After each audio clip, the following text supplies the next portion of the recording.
ये लीजिए भाई साहब। कितने हैं भाभी जी? 30,000। रहने दीजिए भाभी जी, आप अपने पास ही रखिए, माता रानी के पास है। लेकिन भाई साहब। लेकिन क्या भाभी जी, आप एक बात बताइए, चवन्नी भर की कमी छोड़ी मैंने आपके प्रोग्राम में, आपने सीधे सीधे 10,000 रुपए कम कर दिए माता रानी की कृपा से। सुनो, 2,000 और लगा के दे दो। 2-5 हज़ार से काम नहीं चलेगा जी, 40,000 में बात हुई है, 40,000 रुपए देने पड़ेंगे माता रानी की कृपा से। भाई साहब ये बात आप नाजायज कर रहे हैं। क्यों? ये जो कल रात के जागरण में मेरी गर्दन टूटी है, इसके पैसे ना काटूं?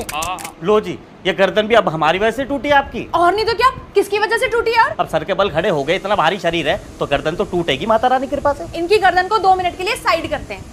ये बताओ चढ़ावे का क्या तय हुआ था? क्या हुआ था? यही तय हुआ था कि जो भी चढ़ावा चढ़ेगा वो हमारा होगा। बिना बात की बात मत करो भाभी जी, भाई सब सामने बैठे, पूछ लो अगर ऐसी बात हुई हो तो। मुझे क्या देख रही हो? तो और किसे देखो? अपने 5 भाइयों को देखो, सालों ने एक कसर नहीं छोड़ी जागरण में बवाल करवाने में। सिंगरों के हाथों से माइक छीन छीन के गाना गा रहे थे 5। आपको क्या मिर्ची लग रही है? अब उनके जीजा का फंक्शन था, वो जो मर्जी करे। क्यों जी? इसीलिए तो जागरण खराब करवा दिया। क्या प्रोग्राम खराब हो गया तुम्हारा? मैं बताता हूँ भाभी जी, जब जब झांकी निकल रही थी ना, डीजे की लाइट ऑन कर देते थे आपके भाई, ये कोई बात हुई? अच्छा, अपनी मत कहना। जो सुबह चाय के साथ नमक पारे नहीं मिले थे तो कैसे सबका मुंह फूल गया था? भाभी जी एक बात बताओ, जो चीजें पहले से तय हो गई हैं, अगर वो भी ना मिले तो मुंह तो फूलेगा ही आदमी का। तो तय तो ये भी हुआ था कि जागरण बाहर होगा। 1 मिनट भाई साहब, 1 बजे की बारिश दिखा रहा था नेट पे, आपने भी देखा था और भाभी जी ने भी। बताना भाभी जी। तो पर बारिश हुई तो नहीं थी ना।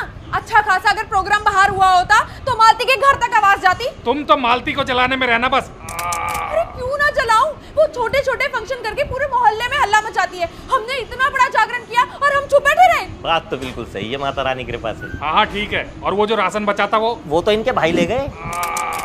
अरे राशन में बचा ही क्या था? 15 किलो आलू थे, 15 किलो चीनी थी, 5 किलो आटा था और छोटी मोटी चीजें बहुत सारी थी, सब ले गए। देखो ऐसे देखने की जरूरत नहीं है, जो गया वो शाम तक वापस आ जाएगा। कहाँ से ऐसी सड़ी सी पार्टी बुक करके ले आए? 1 मिनट भाभी जी, सड़ी सी पार्टी किसे कह रहे हो? पूरे पिलकुआ में नाम है हमारा माता रानी की कृपा से। इनका प्रोग्राम देख के ही बुक किया था मैंने। 3-4 और जगह पता नहीं कर सकते थे? उससे क्या हो जाता? तुम्हारे पैसे बच जाते। हम गलत पैसे ले रहे हैं? बिल्कुल गलत पैसे ले रहे हैं आप। आपके हिसाब से कितने पैसे बनते हैं हमारे? मेरी चलती ना तो 20,000 से 1 रुपया फालतू ना देती। बात ऐसी है भाभी जी, बोलने को मैं भी बहुत कुछ बोल सकता हूँ, वो तो लेडीज देख के मुंह बंद है मेरा। मैं सोचूंगा माता रानी के नाम पे फ्री में जागरण कर दिया आपका।